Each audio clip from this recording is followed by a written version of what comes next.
વચ્ચે પ્રભુના ઘરમાં પ્રભુનું ભજન કરવાને માટે આપ સૌ આવી શક્યા.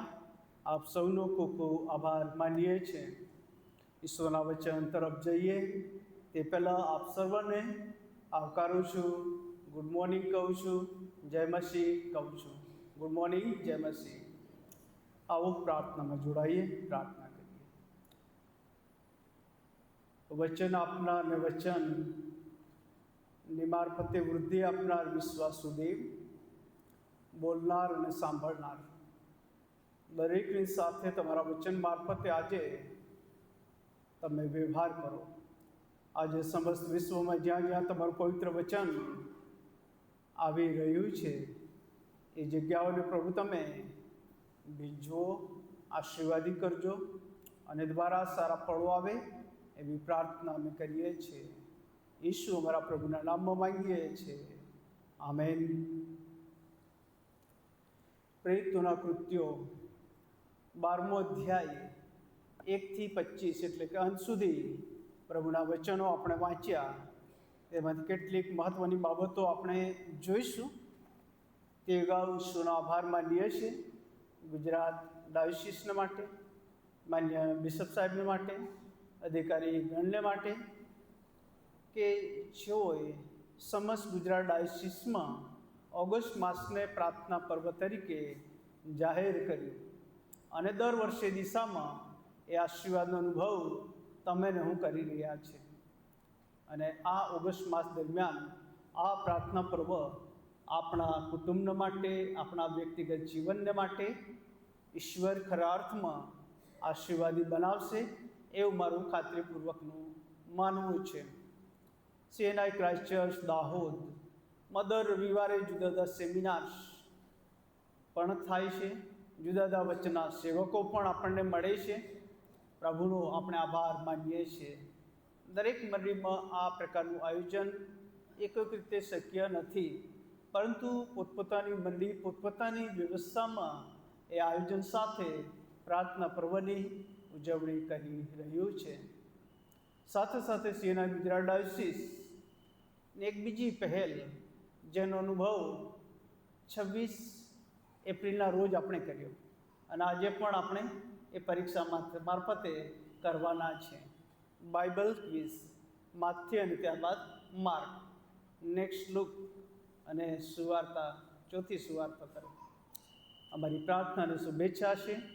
આ બધી જ સેવાઓને પ્રભુ પુષ્કળ આશીર્વાદી બનાવે. ગયા રવિવારે એક રાજા સંબંધી આપણે જોઈ ગયા.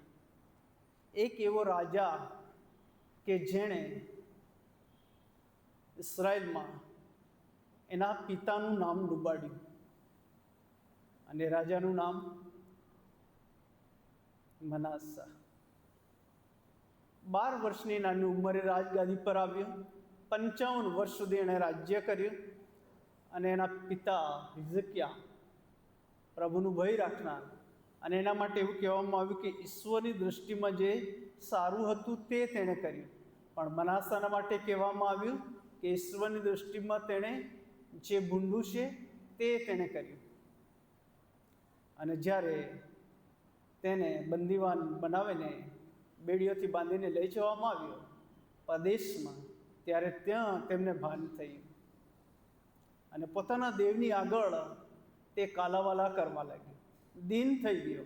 અને ઈશ્વરે એની દીનતા, નમ્રતા, કાલાવાલા અને પ્રાર્થનાને લક્ષ્યમાં લીધા અને ફરી ઈશ્વર ત્યાંથી લાવે અને પુનઃસ્થાપિત કરે છે. શરૂઆતની ભૂલો એ બધી જ સુધારી લે છે. આપણા માનવી જીવનની અંદર પણ આવા પ્રકારના કોઈક તબક્કા આવતા હોય છે ત્યારે ઈશ્વર આપણને તક આપે છે કે એમાંથી આપણે ફરીએ અને પુનઃસ્થાપિત થઈએ. વ્યક્તિ પાપમાં પડે ને પતિત થાય અને ઈશ્વરની ઈચ્છા નથી કે એ વ્યક્તિ નાશમાં જાય, પરંતુ તે પુનઃસ્થાપિત થાય અને આવી તક ઈશ્વર આપે છે. પ્રભુનો આભાર માનીએ. આજે શરૂઆતની ખ્રિસ્તી મંડળીનો વિશ્વાસ, શરૂઆતની ખ્રિસ્તી મંડળીની વૃદ્ધિ, શરૂઆતની ખ્રિસ્તી મંડળીમાં સતાવણી, શરૂઆતની ખ્રિસ્તી મંડળીમાં પ્રાર્થના, શરૂઆતની ખ્રિસ્તી મંડળીમાં અદ્ભુત એવા ચમત્કારો, ઘણું બધું કહી શકાય. એ બધું થઈ રહ્યું હતું, પરંતુ એમની વચ્ચે એમના ગુરુ મસીહ પ્રભુ હવે તેઓ હાજર નહોતા. અને પ્રભુ ઈસુ ખ્રિસ્ત આ પૃથ્વી પર હતા ત્યારે કહ્યું હતું, હું તમને અનાથ મૂકીશ નહીં. સંબોધક, કમ્ફર્ટર તમારી મધ્યે હું મોકલી આપીશ, જે તમને સર્વ સત્યમાં દોરી જશે. અને વાત સાચી. પ્રેરિતોના કૃત્યોનો આપણે અભ્યાસ કરીએ. અગાઉ પણ મેં ઘણી બધી વખત કહ્યું છે, નવા કરારમાં માથીની સુવાર્તા અને પ્રેરિતોના કૃત્યો, આ બંને પુસ્તકોમાં 28-28 અધ્યાય આવે છે. ત્યારબાદ બાકીના નાના અધ્યાયો છે. અને પહેલા અધ્યાયની શરૂઆત આપણે જોઈએ છીએ ત્યારે પ્રભુ ઈસુ ખ્રિસ્તનું સ્વર્ગારોહણ થાય છે. અને ત્યારબાદ એક નાનો વિશ્વાસી વર્તુળ શિષ્યોનું નામ મૂકવામાં આવ્યા છે. પહેલો અધ્યાયને 14મા વચન તરફ તેઓ એક ચિત્તે પ્રાર્થનામાં લાગુ રહેતા આપણને જોવા મળે.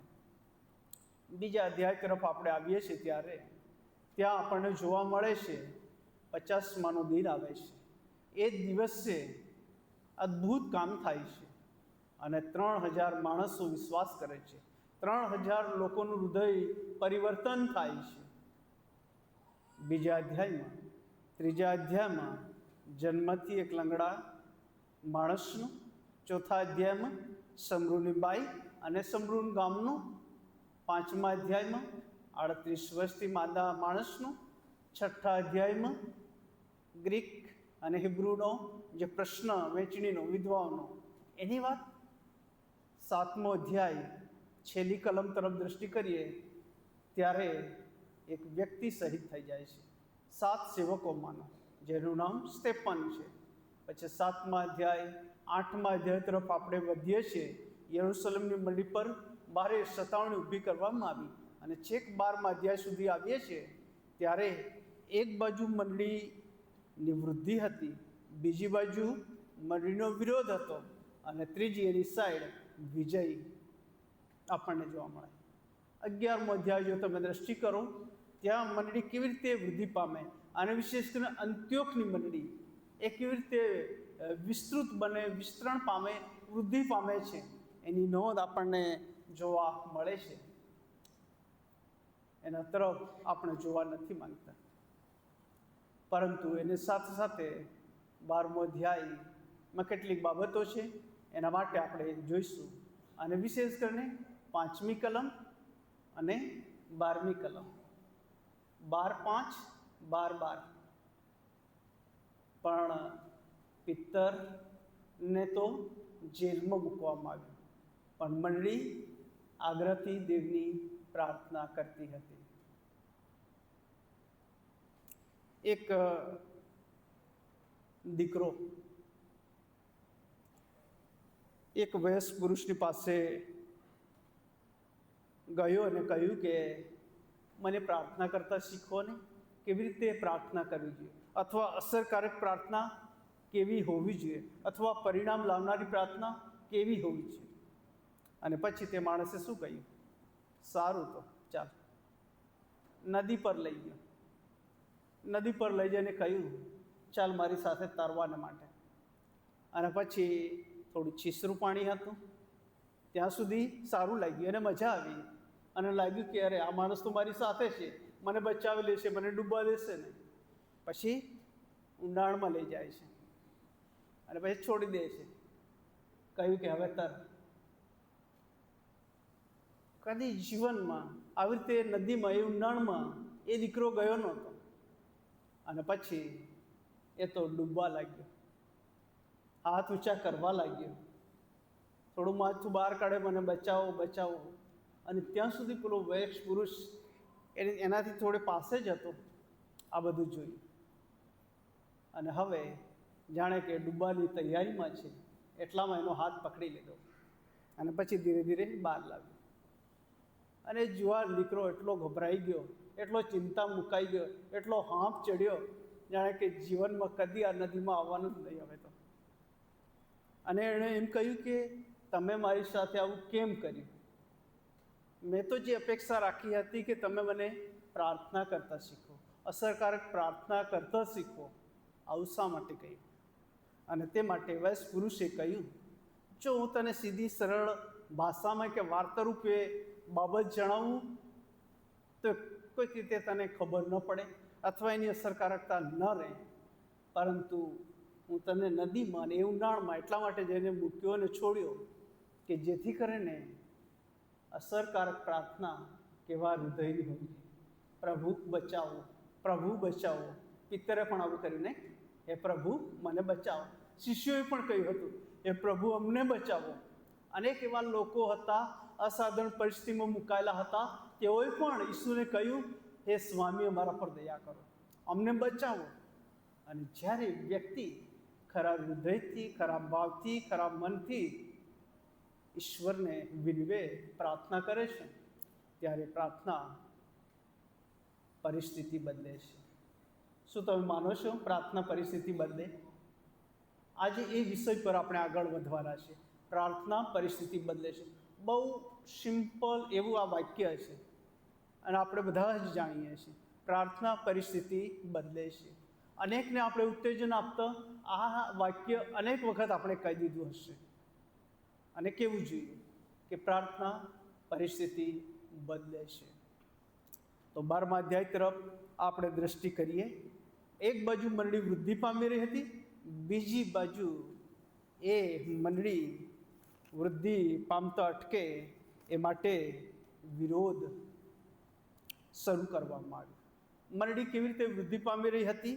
જે ગ્રીક લોકો હતા, બિન યહૂદી લોકો હતા, તેઓ ખ્રિસ્તની પાસે આવ્યા હતા, ખ્રિસ્તમાં જીતાયા હતા, અને તેથી કરીને એવા લોકોને મંડળીમાં સ્થાન ન હોવું જોઈએ, એવા લોકો ખ્રિસ્તમાં ન ઉમેરાવા જોઈએ, એવી યહૂદીઓની ધારણા હતી.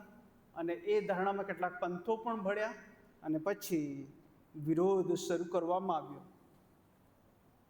અને એમાં રાજાની વાત આવે છે.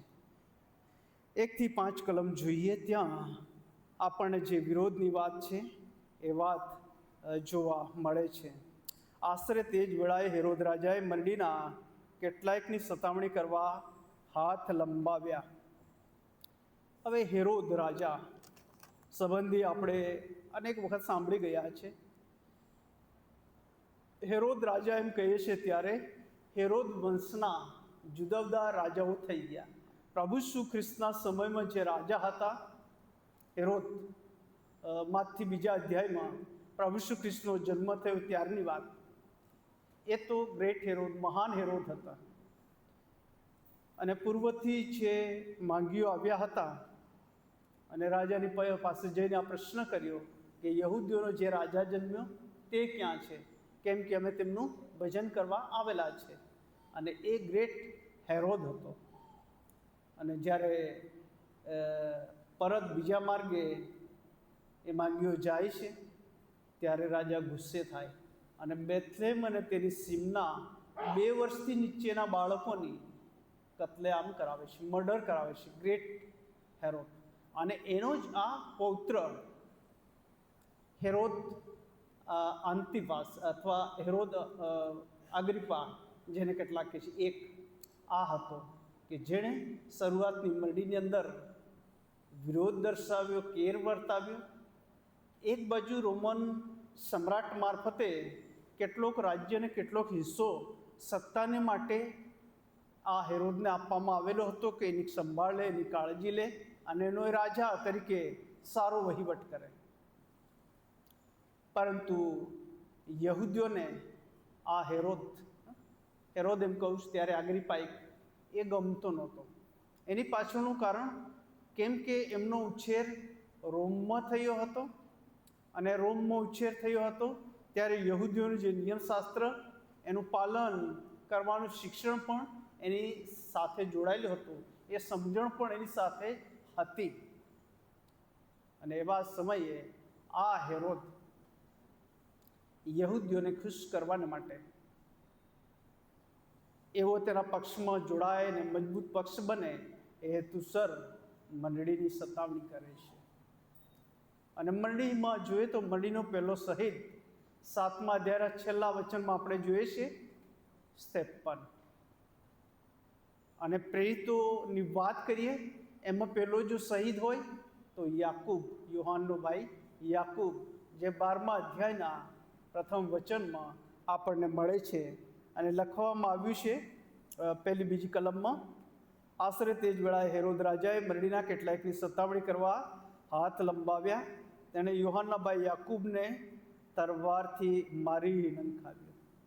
યાકૂબનું મર્ડર કરી નાખવામાં આવ્યું.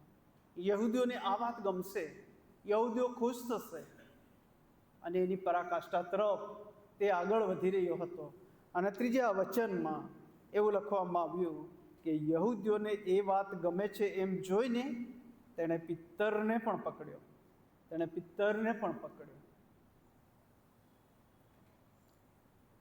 સત્તા, અધિકાર અને એનો દુરુપયોગ હેરોદ અહીંયા કરતા આપણને જોવા મળે છે. એક બાજુ એમ કહી શકાય બહુ મોટો વિશાળ સમુદાય, બીજી બાજુ કહી શકાય એક નાનકડો વર્ગ કે નાનો સમુદાય, જેને કોઈક રીતે દાબી દેવા માટે, એને છીનબીન કરવા માટે, આ પ્રયત્ન કોઈકને ખુશ કરવા માટે અહીંયા થઈ રહ્યો હતો. અને એ હેરોદે આ કર્યું. એક બાજુ યાકૂબનું મર્ડર કરવામાં આવ્યું, બીજી બાજુ પિત્તરને પકડવામાં આવ્યું. અને પકડવાનો હેતુ તો એ હતો કે તેની ધરપકડ કરવામાં આવે, પકડીને તેને બંદીખાનામાં રાખવામાં આવે. કેમ કે એ પર્વના દિવસો હતા, બેખમીર રોટલીના પર્વના દિવસો હતા. પાસ્ખા પર્વ પછી આવતું બેખમીર રોટલીનું આ પર્વ હતું. અને આ પાસ્ખા પર્વ, બેખમીર રોટલીના પર્વના દિવસો દરમિયાન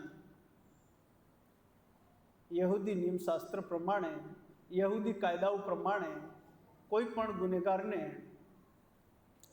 ની સામે કેસ ચલાવવામાં ના આવે, મુકદ્દમો ચલાવવામાં ના આવે, તેમને જાહેરમાં ગુનેગાર ઠેરવી દેવામાં નહીં આવે. આ નિયમ હતો.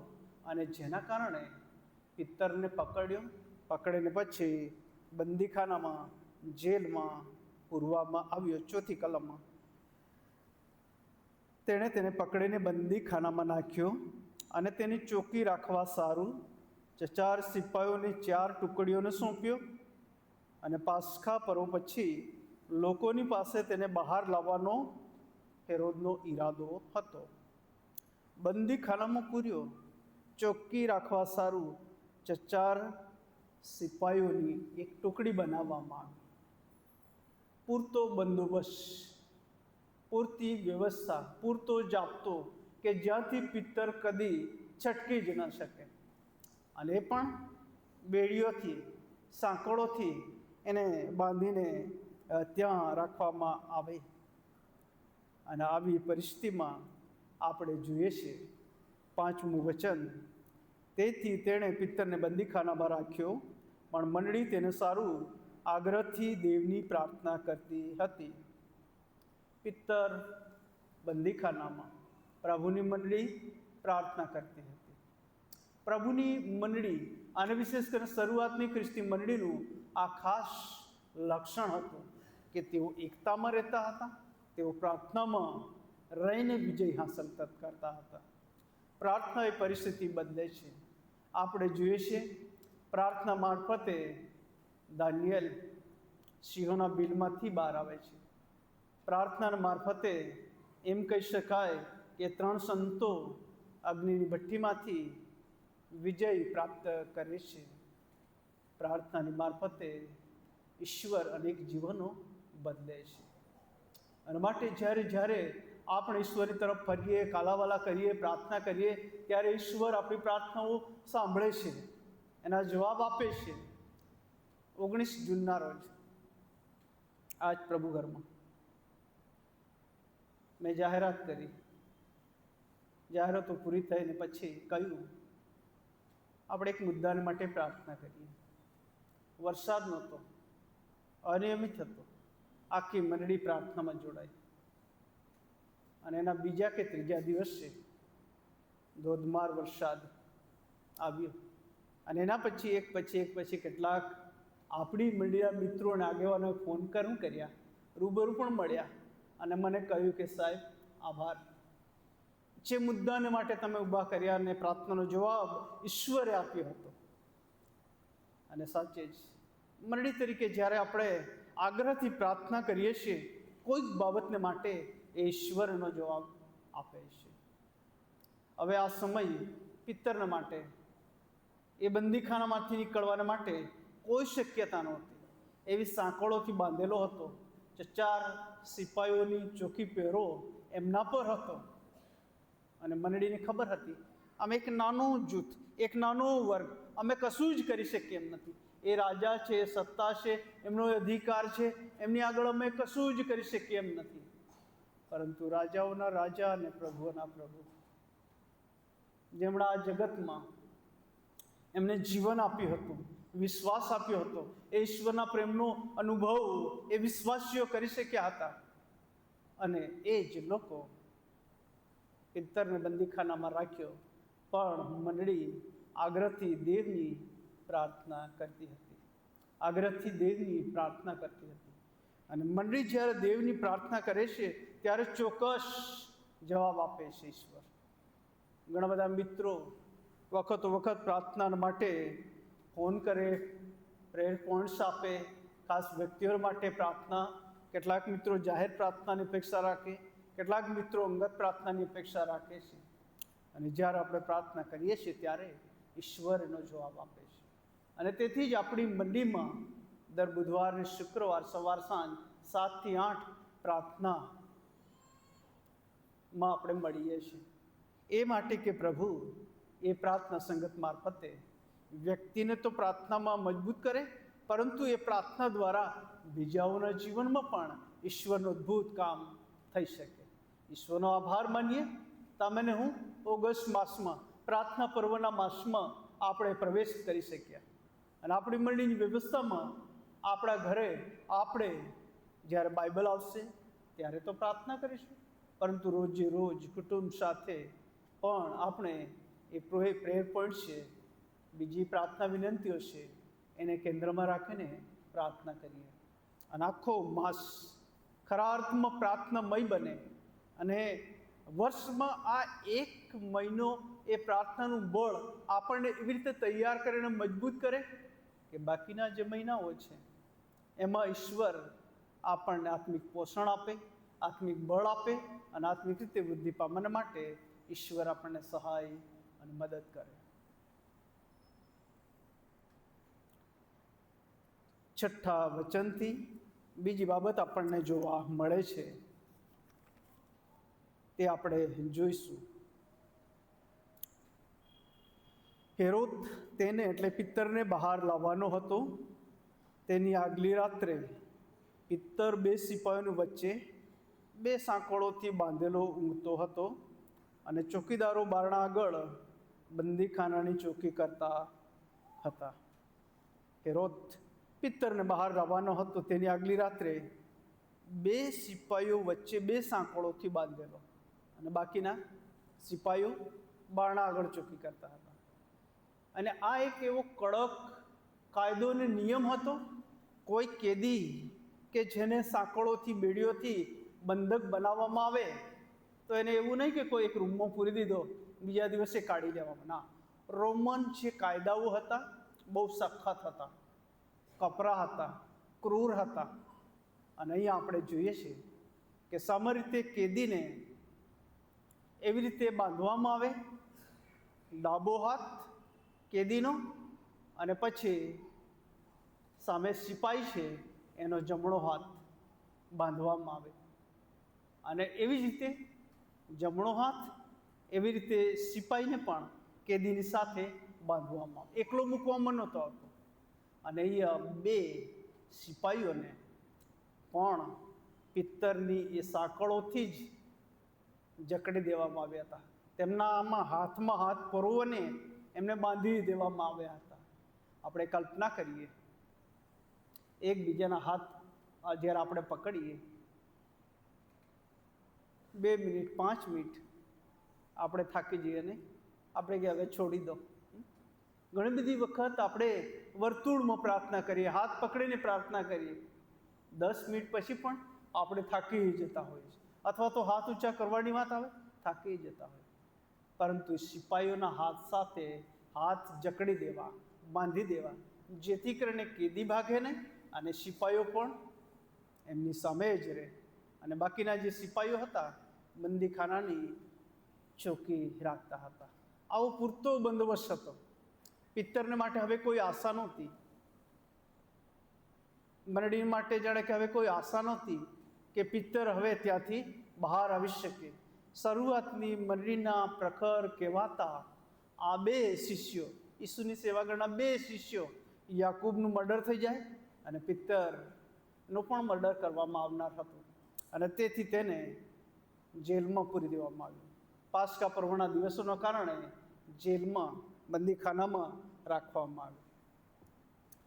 હવે પરિસ્થિતિ કેવી ઊભી થાય છે તે તમે જોઈ શકો. એવું લખવામાં આવ્યું છે 7મા વચનમાં, ત્યારે જુઓ, પ્રભુનો દૂત તેની પાસે ઊભો રહ્યો અને બંદીખાનામાં પ્રકાશ થઈ રહ્યો. તેણે પિત્તરને કૂકમાં મારીને જગાડ્યો અને કહ્યું કે જલ્દી ઉઠ. ત્યારે તેની સાંકળો તેના હાથ પરથી નીકળી પડી. અગાઉ 2 વખત પિત્તરને જેલમાં જવું પડ્યું છે. આ ત્રીજો અનુભવ હતો. 4થા અધ્યાયમાં તમે જોઈ શકો, 5મા અધ્યાયમાં તમે જોઈ શકો. અગાઉ 2 વખત પિત્તરને બંદીખાનામાં જવું પડ્યું હતું અને આ ત્રીજો અનુભવ હતો. હવે કોઈ શક્યતા, આશા નહોતી કે એમાંથી તે બહાર નીકળી શકે. પરંતુ પ્રભુનો દૂત પિત્તરને એ પરિસ્થિતિમાંથી બહાર લઈ આવે છે, બહાર કાઢી દે છે. એનું વર્ણન બાકીની કલમોમાં આપણને જોવા મળે છે. તે અગાઉ એક પ્રસંગ પણ જોઈ લઈએ.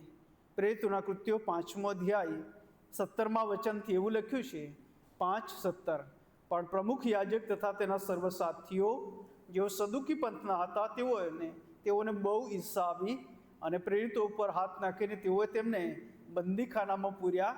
પણ રાત્રે પ્રભુના દૂતે બંદીખાનાના બારડા ઉઘાડ્યા અને તેઓને બહાર લાવીને કહ્યું કે તમે જાઓ અને મંદિરમાં ઊભા રહીને એ જીવન વિશેની સગળી વાતો લોકોને કહી સંભળાવો. અગાઉ પણ પિત્તરને શિષ્યો સાથે આ અનુભવ હતો કે જેલમાં પૂરવામાં આવ્યા, પણ પ્રભુનો દૂત તેમને એમાંથી બહાર લાવે છે. લુકની સુવાર્તા અને પ્રેરિતોના કૃત્યો, એનો લેખક લુક વેદ છે. લગભગ 15 કરતાં વધારે વખત દૂતનો ઉપયોગ વેદ લુક કરે છે, જુદા જુદા સમયે. લુકની સુવાર્તા અને પ્રેરિતોના કૃત્યોમાં ખાસ હેતુને માટે. અને આપણે જોઈએ છીએ કે બંદીખાનામાં ઈશ્વરનો દૂત આવે છે, પ્રકાશ થઈ રહે છે, પિત્તરને મારીને જગાડવામાં આવે છે અને એના હાથ પરથી જે સાંકળો હતી, બેડીઓ હતી, એ દૂર થઈ જાય છે. આ બેડીઓ દૂર કરવાનું કામ કોઈ માણસનું નહોતું, કોઈ સૈનિકનું નહોતું, અથવા તો બંદીખાનાની પાસે જે ચોકી પેરો કરનારી ટીમ હતી તેમનું પણ આ કામ નહોતું.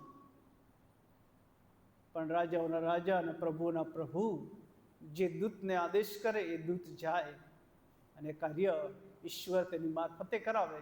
એમાં પિત્તરના હાથ પરના એ બંધનો છૂટા થઈ જાય છે. પછી બને છે એવું, દૂતે તેને કહ્યું કે કમર બાંધ, તારા ચંપલ પહેર. તેણે તેમ કર્યું. પછી તેણે કહ્યું કે તારું લુગડું ઓળીને મારી પાછળ આવ. તે બહાર નીકળીને તેની પાછળ ગયો.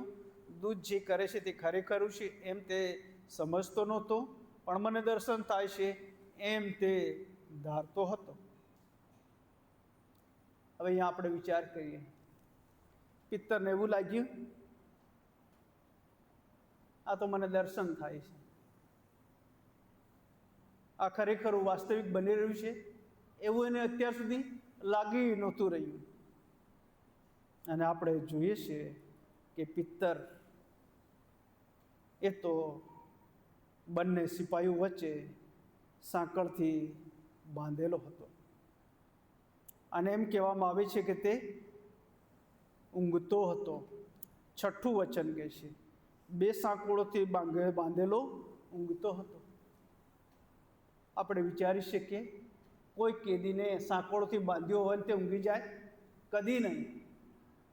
ઊંઘ કેવી રીતે આવે? પણ તે ઊંઘતો હતો. પોતાના જીવતા ઈશ્વર પર એનો પૂરો વિશ્વાસ હતો કે મારા પ્રભુએ મને જીવન આપ્યું, એના હાથમાં મારું આ જીવન સમર્પિત. બીડીઓ બંધનોની કોઈ ચિંતા એને નહોતી. 16મા અધ્યાયમાં તમે ઘરે જઈને જોજો. એનાથી વિરુદ્ધ પાઉલ અને સિલાસ, એમને પણ જેલમાં પૂરવામાં આવ્યા. 16 અને 25 તમે જોઈ શકો. તેઓ રાત્રે પ્રાર્થના અને આરાધના કરતા હતા અને બંદીવાનો તેઓનું સાંભળતા હતા. પાઉલ અને સિલાસ, તેઓને પણ જેલમાં પૂરવામાં આવ્યા હતા. અને ત્યારબાદ જેલરનું બદલાણ થાય છે, હૃદય પરિવર્તન થાય, એના આખા કુટુંબને ઘરનું, એ વાત 16મા અધ્યાયમાં આપણને મળે છે. અહીંયા દૂત પિત્તરને એમાંથી આઝાદી આપે છે. ત્યાં સુધી પિત્તરને લાગે છે આ તો મને દર્શન થઈ રહ્યું છે. 9મું વચન, 10મું વચન. તેઓ પહેલી તથા બીજી ચોકી વટાવીને શહેરમાં જવાના લોઢાને દરવાજે પહોંચ્યા. તે તેઓને સારું પોતાની મેળે ઉઘડી ગયો. તેઓએ આગળ ચાલીને એક મહોલ્લો ઓળંગ્યો, એટલે તરત દૂત તેની પાસેથી જતો રહ્યો. જ્યારે પિત્તરને ભાન આવ્યું ત્યારે તેણે કહ્યું કે હવે હું ખચિત જાણું છું કે પ્રભુએ પોતાના દૂતને મોકલીને હેરોદના હાથમાંથી તથા યહૂદીઓની સઘળી ધારણાથી મને છોડાવ્યો છે. પિત્તરને હવે ખ્યાલ આવ્યો કે ખરેખર દેવે મને આવા બંધનોમાંથી બહાર કાઢ્યો છે, મને બચાવ્યો છે, મને ઉગાર્યો છે. આજે તમે કહું આવા બંધનમાં ન પણ હોય. આપણે એક ગીત ગાઈએ છીએ ને, મેં આઝાદ હું મેં આઝાદ. ભજન સંગ્રહ હિન્દી વિભાગમાં, પાપ કા બંધન તોડા ગયા, મેં આઝાદ હું આઝાદ. શું ખરેખર આપણે પાપની બેડીઓ અને પાપના બંધનોમાંથી આઝાદ છીએ, મુક્ત છીએ? આ પ્રશ્ન આપણી સામે છે. જાહેર એ હથકડી કે એ સાંકળની બેડીઓ આપણા પર ન પણ હોય, પરંતુ પાપરૂપી એ બેડીઓ આપણા પર સવાર થયેલી હોય, અને પાપરૂપી બેડીઓમાંથી આપણને કોઈ છોડાવી શકે તો તમારો ને મારો પ્રભુ છે. અને મંડળી આગ્રહથી દેવને પ્રાર્થના કરતી હતી, એ સ્વામી એ બેડીઓમાંથી આઝાદ અને મુક્ત કરી શકે છે. 12મું વચન એમ કે છે, પછી તે વિચાર કરીને યોહાન, જેનું બીજું નામ માર્ક હતું, તેની મા મરિયમને ઘેર આવ્યો. ત્યાં ઘણા માણસો એકઠા થઈને પ્રાર્થના કરતા હતા. કેવી અદ્ભુત બાબત! યોહાન માર્કની મા મરિયમનું ઘર પ્રાર્થનાનું ઘર. તમારે ને મારા ઘર એ પ્રાર્થનાના ઘરો બનવા જોઈએ. તમારા ને મારા ઘરમાં દરરોજ પ્રાર્થનાની વેદી હંમેશા સળગતી રહેવી હોવી જોઈએ. અને તમારા મારા ઘરમાં પ્રાર્થનાની વેદી સળગે તો આવનાર જનાર એ વેદીનો અનુભવ કરનારા હોઈ શકે, એ વેદીનો અનુભવ કરનારા હોઈ શકે.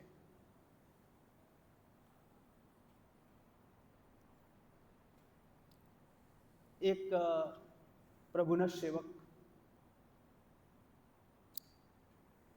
કે જ્યારે સુવાર્તા પ્રગટ કરી રહ્યો હતો, માફીની વાત પ્રગટ કરી રહ્યો હતો, ત્યારે એક એવા વિરોધી તેની પાછળ જઈને ગાળો બોલવાનું શરૂ કર્યું, અપમાન કરવાનું શરૂ કર્યું. અને એટલી હદ સુધી કે જ્યારે પ્રભુના સેવક પરત પોતાના ઘરે જાય છે ત્યારે તેની પાછળ પાછળ પાછળ એના ઘર સુધી જાય છે. અને વ્યક્તિને એવું લાગ્યું કે આ જે વાત કરે, આ વિશ્વાસની જાહેરાત કરે છે, એમાંથી હું એને હરાવી દઈશ. બસ આ એટલો જ વિચાર હતો. અને દૂર વ્યવહાર કરવા લાગ્યો. પરત એના ઘર સુધી પાછળ પાછળ ગયો. પરંતુ પ્રભુના સેવકે એ બધું સાંભળે જ કર્યું. અને પોતાના ઘરે જાય છે ત્યારે પ્રભુના સેવકે એ ભાઈને બહાર ઊભા હતા કહ્યું, મિત્ર આવ મારા ઘરમાં. અને એને એમ લાગ્યું કે હું એના ઘરમાં જઈશ, એના ઘરમાં પ્રવેશ પામીશ, અને આ ઘરમાં જઈને બેહુદું વર્તન કરીશ, ખરાબ બોલીશ, અને તે પડી જશે, ભાંગી જશે. અને તેમ તેણે કર્યું. પણ એ પ્રભુનો સેવક એમાંથી પણ નિષ્ફળ ગયો નહીં. ઠંડા પાણીનું પ્યાલું આપે, ગ્લાસ ફેંકી દે, પાણી ફેંકી દે, ફરી બીજો ગ્લાસ આપે, ચા આપે, ફેંકી દે, જાત જાતનું બોલે, ફરી ચા આપે. એની કાળજી લેવામાં આવી, સરબરાહ કરવામાં આવી. અને એ પ્રભુના સેવક ઘૂંટણો સાથે પ્રાર્થના કરે, પ્રભુનું વચન પોતાના ઘરમાં, અને કહ્યું, મિત્ર, કેટલાક દિવસ સુધી તું મારા ઘરે રહે. અને એ મિત્રને એવું લાગ્યું કે હા, હું એને ઘરમાં રહીશ અને મારું જે વર્તન અને વ્યવહાર છે એ એના પર ઠોકી બેસાડીશ, કે જેથી કરીને એ એમાં ફસાઈ જાય. બન્યું એવું, જેટલો વખત એના ઘરમાં રહ્યો, નિંદા અને અપમાન બેહુદું વર્તન કરવામાં આવ્યું, પરંતુ પ્રભુના સેવક પર એની કોઈ જ અસર થઈ નહીં. નિત્યક્રમ પ્રમાણે એની સેવા, સરબરાહ અને બધી જ બાબતો એમણે રાખી. અને એક દિવસ એવો આવ્યો કે તેનું પરિવર્તન થયું. એક એવો સમય આવ્યો કે તે પણ તેની સાથે જોડાયો, અને એક એવો સમય આવ્યો કે પરત તે એની સાથે જોડાઈને બીજાને કહેવા લાગ્યો કે પ્રભુ તમને પ્રેમ કરે છે, પ્રભુ તમને ચાહે છે, પ્રભુ તમને માફ કરે છે. આજે આપણે પ્રભુના લોકો અને બાળકો છે. આપણો સ્વભાવ, આપણો વ્યવહાર, આપણું વલણ અને આપણું વર્તન મારફતે જો બીજાને માટે આપણે બીજાને દુઃખી કર્યા છે, બીજાની નિંદા કરી છે, બીજાને આપણે નુકસાન પહોંચાડ્યું છે, તો તમારા અને મારા ઈસુ જે સાચા મિત્ર છે એ આજે આપણા ઘરમાં જ છે. આપણે ગમે એટલું ખરાબ વર્તન કરીશું, એ ઈસુ, એ આપણા મિત્ર, એ બધું જોશે. અને એમનો જે પ્રેમ છે એ અવિરત આપણા પર ચાલુ રાખશે, આપણા પર ચાલુ રાખશે. અને માટે ગીત કરતા નોંધે છે, બહુ જીવ આપ્યો તુજ માટે. તે શું આપ્યું? મુજ માટે. તે શું આપ્યું? મુજ માટે. આપણા ઈશ્વર આપણા સારું જીવ આપ્યો, એના બદલામાં આપણે આપણા ઈશ્વરને કે બીજાઓને શું આપીએ છીએ? આવો વ્યવહાર, આવું વર્તન, આવા શબ્દો, આવા વાક્યો, અપમાન, નિંદા. અને એ ઈશ્વર આ ગીતની મારફતે આજે આપણને પૂછી રહ્યા છે. પ્રાર્થના. યોહાન માર્કની માં મરિયમના ઘરે ઘણા માણસો એકઠા થઈને પ્રાર્થના કરતા હતા. ઘણા બધા અભ્યાસકો આના માટે જુદું જુદું અર્થઘટન કરે છે કે આ એવી મેળી હતી, આ એવું સ્થાન હતું કે જ્યાં પ્રભુ ઈસુ ખ્રિસ્ત પોતાના શિષ્યોની સાથે રહેતા હતા.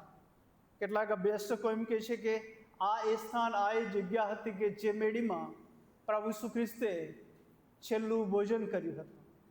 અભ્યાસકો એમ પણ કહે છે પ્રભુ ઈસુ ખ્રિસ્તનું સ્વર્ગારોહણ થયું તો આ જગ્યા પર, આ સ્થાન પર મંડળી પ્રાર્થના કરી રહી હતી, એકતામાં રહી હતી અને વૃદ્ધિ પામી રહી હતી. આજે મરિયમનું ઘર એ આપણું ઘર બને. આપણા માટે, અન્યોને માટે એ પ્રાર્થનાની ધૂપની વેદી સળગતી હોય અને એના અજવાળામાં અનેક લોકોનું ઉદ્ધારને તારણ થાય. પછી જોઈ છે એક દીકરી રોદા, પિત્તર દરવાજો ઠોકે, અવાજ પારખી જાય છે, પરંતુ પ્રાર્થના મિત્રોને ખાતરી નહોતી, વિશ્વાસ નહોતો. એક બાજુ પ્રાર્થના હતી, બીજી બાજુ ભય પણ હતો કે પિત્તર આવ્યો છે. પરંતુ જ્યારે પિત્તરે ઠોક્યા કર્યું, દરવાજો ખોલ્યો, તો ઘણા બધા લોકો એકઠા થઈને પ્રાર્થના કરતા હતા. એમનો જવાબ એમની સામે જ હાજર હતો. પિત્તર સલામત હતો, એમની સામે હાજર હતો. અને પિત્તરે કહ્યું હશે, અવાજ કરશો નહીં, શાંત રહેશો, ચૂપ રહેશો. એની પાછળનું કારણ, કેમ કે હેરોદ એવું જાહેર કર્યું હતું જ્યારે પિત્તર ભાગી છૂટ્યો અથવા એને લઈ જવામાં આવ્યો, ત્યારે જે સિપાહીઓ હોય એમને તો મારી જ નાખવામાં આવે. એ સમયે કાયદો હતો, જો કોઈ કેદી કે ગુનેગાર જે સિપાહીઓની ડ્યુટી હોય અને એમના પહેરામાંથી જો છટકી જાય, ચાલ્યો જાય, તો એમને મારી નાખવામાં આવે. આ જે બધા સિપાહીઓ હતા, એમની આ ટીમ હતી, એમને હેરોદે મારી નખાવ્યા હશે. અને આવી પરિસ્થિતિની અંદર પિત્તર જાણતો હતો, કેમ કે તેમની શોધ થઈ રહી હતી, તેમની તપાસ થઈ રહી હતી, અને આ સ્થળે આવી ન જાય. અને ઈશારાથી શાંત રહેવાને માટે કહે છે અને બધી જ પરિસ્થિતિનું વર્ણન કરે છે, કેવી રીતે ઈશ્વર તેમને બહાર લાવ્યા એ બાબત. એના પછીની જે ઘટના સંબંધી આપણે જોઈએ તો વિશેષ કરીને 19મું વચન એમ કહે છે, હેરોદે તેને શોધ્યો પણ તે ન જડ્યો. ત્યારે તેણે ચોકીદારોની તપાસ કરી અને તેઓને મારી નાખવાનો હુકમ કર્યો. પછી યહૂદિયાથી નીકળીને હેરોદ કૈસરિયા ગયો અને ત્યાં રહ્યો. તપાસ કરવામાં આવી અને સિપાહીઓને મારી નાખવામાં આવ્યા. કૈસરિયા ગયો અને ત્યાં રહ્યો. અને ત્યાં એક બીજી પરિસ્થિતિનું નિર્માણ થાય છે અને જોવા મળે છે. હવે તૂર 20મી કલમ. હવે તૂરના તથા સિદ્ધોના લોક પર હેરોદ ઘણો કોપાયમાન થયો હતો, પણ તેઓ સર્વસમ કરીને તેની પાસે આવ્યા અને રાજાના મુખ્ય ખાસ બ્લાસ્તસને પોતાના પક્ષમાં લઈને સલાહની માંગણી કરી, કેમ કે તેઓના દેશનો પોષણનો આધાર રાજાના દેશ પર હતો. તૂર અને સિદોન અત્યારનું કદાચ લેબનોન કહેવાય છે, હાલનું તૂર અને સિદોન, એ વિસ્તારના લોકો પ્રત્યે હેરોદ રાજાનું વલણ એ સારું નહોતું. અને લોકોને પણ ખબર હતી, કેમ કે એ લોકોનો આધાર એ દેશ પર હતો. અને તેથી કરીને રાજાનો નજદીકી કારભારી બ્લાસ્ટસ એનો સંપર્ક કરે છે, વિશ્વાસમાં લે છે, જેથી કરીને રાજાની સાથે વાર્તાલાપ થાય. અને ત્યારબાદ એક મિટિંગનું આયોજન કરવામાં આવે છે. અને મિટિંગનું આયોજન કરવામાં આવે છે ત્યારે 21મું વચન કહે છે, પછી ઠરાવેલે દિવસે, જ્યારે મળવાનું હતું તે દિવસે, રાજ પોશાક પહેરીને તથા રાજ્યાસન પર બેસીને તેઓની આગળ ભાષણ કર્યું. તૂર, સિદોન, અન્ય લોકોની આગળ હેરોદ રાજા રાજ પોશાક પહેરે છે, ભાષણ કરે છે. અને વચન એમ કે છે કે ત્યારે લોકોએ પોકાર કર્યો કે આ વાણી તો દેવની છે, માણસોની નથી અથવા માણસની નથી. આ વાણી તો ઈશ્વરની છે. અન્ય વિશ્વાસના લોકો જ્યારે રાજાને સિંહાસન પર બેઠેલો, રાજ પોશાક પહેરેલો, અને એમ કહેવાય છે કે જ્યારે એ હેરોદ રાજા એ આસન પર બેસે ત્યારે સોનાના એ વસ્ત્રો પહેરીને એને બેસવાનું હોય. અને ત્યાંથી એ રાજ પોશાકને ચાંદીના વસ્ત્રો પહેરીને એને બેસવાનું હોય છે. અને ત્યાંથી લોકો એને જોઈ શકે. અને એની સામે જુએ ત્યારે એટલો બધો ચળકાટનો અહેસાસ અને અનુભવ સામેવાળા લોકો અથવા ઓડિયન્સ કે સભાજનો જોઈ શકે. અને આવી જ પરિસ્થિતિમાં તૂર, સિદોન ને બીજા લોકો હેરોદ રાજાને જોયો ત્યારે એનું રૂપ કંઈક અલગ લાગ્યું. અને એમ કહ્યું કે આ તો આપણી સાથે દેવ બોલી રહ્યા છે, ઈશ્વર બોલી રહ્યા છે. અને જ્યારે આવું થઈ રહ્યું હતું ત્યારે હેરોદે શું કર્યું? લોકોને રોકવા જોતા હતા. ના, હું હેરોદ જ છું, હું તમારો રાજા જ છું, હું ઈશ્વર નથી, હું દેવ નથી, એવું કેવું હતું. પણ હેરોદે આવું કર્યું નહીં. 23મી કલમ એ બાબત બતાવે છે. તેણે દેવને મહિમા આપ્યો નહીં. તેણે દેવને મહિમા આપ્યો નહીં. પોતાને મહિમા આપવાને, પોતાની જાતની વાહવા થાય એમાં એ વધારે ખુશ હતો. અને માટે પ્રભુના દૂતે તરત તેને માર્યો અને કીડાથી ખવાઈ જઈને તેણે પ્રાણ છોડ્યો. પ્રભુનો દૂત પિત્તરને બંદીખાનામાંથી બહાર લાવે છે. પ્રભુનો દૂત એ પિત્તરને એ બંદીખાનામાં મૂકવાને માટે યાકૂબનું મર્ડર કર્યું. હવે પિત્તરનું મર્ડર કરનાર હેરોદ રાજા હતો. એ રાજાની પાસે જાય છે અને કીડાથી ખવાઈ જઈને તે મરણ પામે છે. અને જુદા જુદા અભ્યાસકો જુદી બાબતો રજૂ કરે છે. અને એમ કહેવામાં આવે છે કે એના શરીરમાં જે પિત્તની જે આખી કોથળી હતી ત્યાં એ કીડા ભરાયેલા હતા. અને ત્યાર પછી એ કીડા એને કોતરીને ખાઈને એનો એ નાશ પામે છે. એ નાશ પામે છે. હેરોદની મંડળી પર સતાવણી, હેરોદ એ મંડળીને સતત આગળ વધે છે, ત્યારે છેલ્લે એનું બહુ ખરાબ રીતે અવસાન થાય છે. રાજા હોય કે ગમે એટલા સત્તાધીશ હોય, ઈશ્વર ગાદી પર બેસાડે છે અને પદભ્રષ્ટ કરે છે. ઈશ્વરે સ્થાનને માન આપે છે, ઈશ્વર લઈ લે છે. ઈશ્વર આ પૃથ્વી પર તમને ને મને પણ યોગ્ય જગ્યામાં ચોક્કસ હેતુને માટે સ્થાનને માન આપે છે. એ માટે કે આપણે આપણા જીવન દ્વારા ઈશ્વરને મહિમા આપીએ.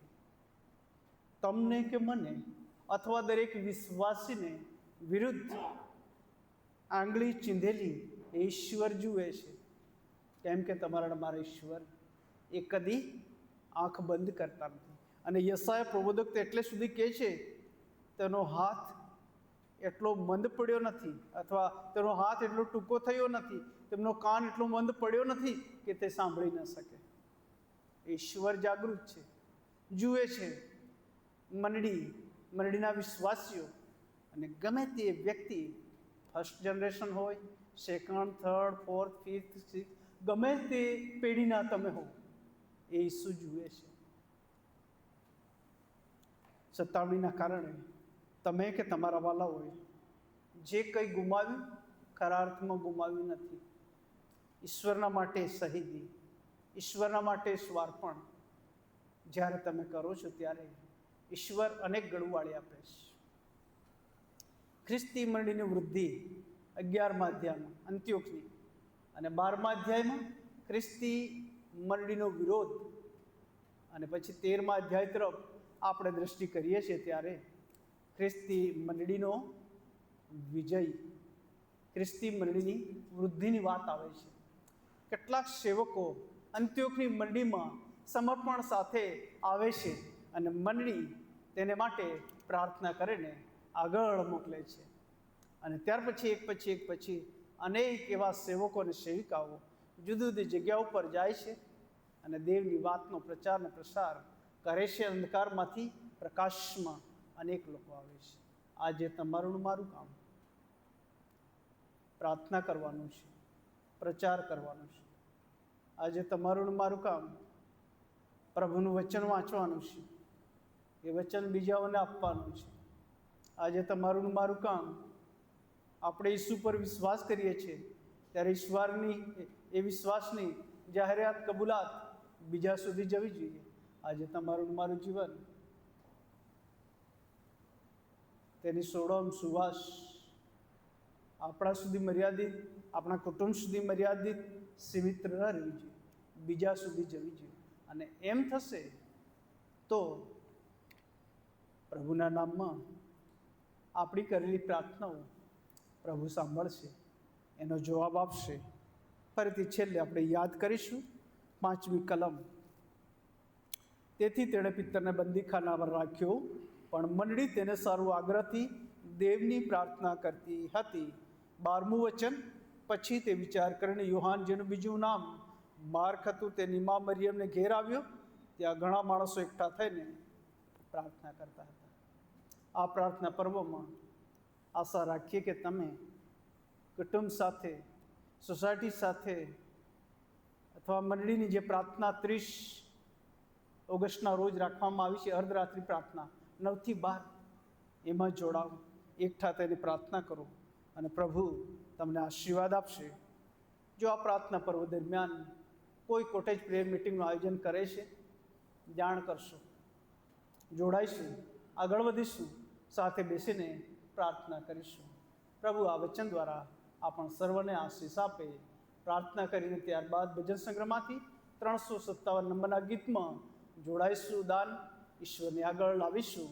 દિલ મારું લે પ્રભુ, પ્રીતિથી ભરજે. પ્રાર્થના કરીએ. સ્વર્ગમાં બિરાજેલા મારા જીવતા ઈશ્વર, શરૂઆતની ખ્રિસ્તી મંડળીનો વિશ્વાસ, પ્રેમ, બલિદાન અને પ્રાર્થના ને માટે અમે તમારી સ્તુતિ કરી, આભાર માનીએ છીએ. શરૂઆતની મંડળી એ 57માં વૃદ્ધિ પામી રહી હતી અને વૃદ્ધિ પામતા અનેક વિરોધ સહન કરે છે. અને આજે 12મા અધ્યાયમાં અમે જોઈ શક્યા હેરોદનો જે વિરોધ હતો એ ખૂબ અઘરો અને કપરો હતો. યાકૂબનું મર્ડર કરવામાં આવ્યું, પિત્તરનું પણ મર્ડર કરવામાં આવનાર હતું, પરંતુ બેકમી રૂટીનના પર્વના દિવસો હતા, પરંતુ તેને જેલમાં પૂરવામાં આવ્યો. પ્રભુ તમારા પવિત્ર દૂત મારફતે એમાંથી તમે તેને મુક્ત કર્યો, આઝાદ કર્યો, અને વિશ્વાસીઓ એકઠા મળીને મરિયમના ઘરે પ્રાર્થના કરતા હતા, ત્યાં તેમને તમે લઈ ગયા અને હેરોદ કીડાથી ખવાઈને નાશ પામ્યો. પ્રભુ, આપણે મારી પ્રાર્થના છે કે પ્રભુ તમારા નામને લીધે જો સહન કરે છે તેઓની સાથે તમે રહેજો. જો જુદા જુદા પ્રકારની યાતનાઓ આપી રહ્યા છે તેઓ પણ બચી જાય એવી પ્રાર્થના અમે કરીએ છીએ. ચાહે તો અમારી મંડળીમાં હોય, અમારા શહેરમાં હોય, અમારા ગામોમાં હોય, અમારા રાજ્ય કે રાષ્ટ્રમાં કે વિશ્વમાં હોય, સત્તાવણ ઊભી કરનારા પરિબળો તમારી પાસે આવી શકે, શાંતિદાતામાં શાંતિનો અનુભવ કરીએ એવી પ્રાર્થના અમે કરીએ છીએ. અમારું જીવન તમને સોંપીએ છીએ. પ્રભુ, અમે રોજે રોજ નિત્ય કુટુંબ તરીકે, વ્યક્તિગત રીતે અને મંડળી તરીકે પ્રાર્થના કરીએ, અને વિશેષ ઓગસ્ટ માસ પ્રાર્થના પર્વ તરીકે અમારા સૌના માટે ખરા અર્થમાં પ્રાર્થનામય બની જાય એવું તમે થવા દો. પ્રભુ ઈસુના નામમાં માંગીએ છીએ, આમેન. ભજન સેવાના અંતભાગમાં 357 નંબરનું ગીત ગાઈશું, જીવનો દાનો જીવતા ઈશ્વરે હજુરમાં.